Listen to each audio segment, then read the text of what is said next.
ഇത് നമ്മുടെ അച്ഛനും അമ്മയും കൂടെ വീട്ടിലേക്ക് വന്നിട്ടുണ്ട്. ചേച്ചിയും ചേട്ടനും പൊണ്ണമ്മായി ഓൾറെഡി ഉണ്ട്. അപ്പോൾ അടുക്കളയിൽ അതിൻ്റെ ഓരോ യുദ്ധം വെട്ടുകളാണ്. ഒരു പപ്പക്കായ ഉണ്ടപ്പോൾ ഏട്ടൻ മുറിച്ചിട്ട് എല്ലാവർക്കും കൊടുക്കുന്നുണ്ട് കേട്ടോ.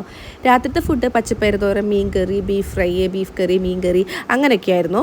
പിന്നെ അമ്മ എനിക്ക് ഓൺലൈനിൽ നിന്ന് ഒരു സാധനം ഓർഡർ ചെയ്തിട്ടുണ്ടായിരുന്നു. ഇത് നമ്മുടെ ഡിഷ് ഡ്രെയിനറാണ് കേട്ടോ. നമ്മൾ പാത്രം കഴുകിയിട്ട് ഇതിങ്ങനെ സൈഡിലേക്ക് അപ്പം തന്നെ എടുത്ത് വെക്കാം. അപ്പോൾ വെള്ളം വാണ്ടിട്ട് ഇങ്ങനെ വാഷ് ബേസിലേക്ക് വീഴാനുള്ളൊരു സൗകര്യം കൂടി ഉണ്ട്. പാത്രം ഫുള്ള് ഡ്രൈ ആയതിനു ശേഷം നമുക്കിത് എടുത്ത് വെച്ചാൽ മതി. അപ്പോൾ ഈ പ്രൊഡക്റ്റ് ലെഫ്റ്റ് സൈഡിൽ ടാഗ് ചെയ്ത് കൊടുക്കാം കേട്ടോ. അച്ഛനമ്മയും പോയിട്ടുണ്ട്. അതേ കാശിക്കൂട്ടനെ ഞാൻ നിബിലൈസ് ചെയ്യാൻ ഇത്തിരി ചുമയുണ്ട് കേട്ടോ. എല്ലാവരും ചോദിച്ചായിരുന്നു എൻ്റെ ഇഡ്ഡലി മാവ് എങ്ങനെയാണ് ആട്ടി വെക്കുന്നതെന്ന്. നമ്മൾ ഒരു നാഴി ഉഴുന്നെടുക്കും, അതിലേക്ക് ഒരു 2 കയ്യിൽ ചോറും കൂടെ മിക്സിയിൽ അടിച്ചു വയ്ക്കും. പിന്നെ പച്ചരി പൊടിച്ചതോ അല്ലെങ്കിൽ റേഷനരി ഉണ്ടല്ലോ അത് പൊടിച്ചതോ ഒരു 6 കയ്യിലെടുത്തിട്ട് ആദ്യം അത് മിക്സ് ചെയ്ത് വയ്ക്കും. അതിലേക്ക് നമ്മുടെ ഉഴുന്നും ചോറ് അരച്ചതും കൂടെ വെച്ചിട്ട് നന്നായിട്ട് കൈ കൊണ്ട് ഇളക്കി മിക്സ് ചെയ്ത് എടുത്ത് വയ്ക്കും. സോഡാപ്പൊടി ഒന്നും ചേർക്കാറില്ല കേട്ടോ. അപ്പോൾ എൻ്റെ ഇഡ്ഡലി മാവിന് ആരാധകരുണ്ടെന്ന് അറിഞ്ഞതിൽ ഒരുപാട് സന്തോഷം. അടുക്കളയിലത്തെ പണിയും കാര്യങ്ങളൊക്കെ കഴിഞ്ഞപ്പോഴത്തേനും എല്ലാവരും ഉറങ്ങിയിട്ടുണ്ട്. 3 പേര് നല്ല ഉറക്കമാണ്. ഇനി ഞാൻ വേഗം കിടന്ന് ഉറങ്ങട്ടെ.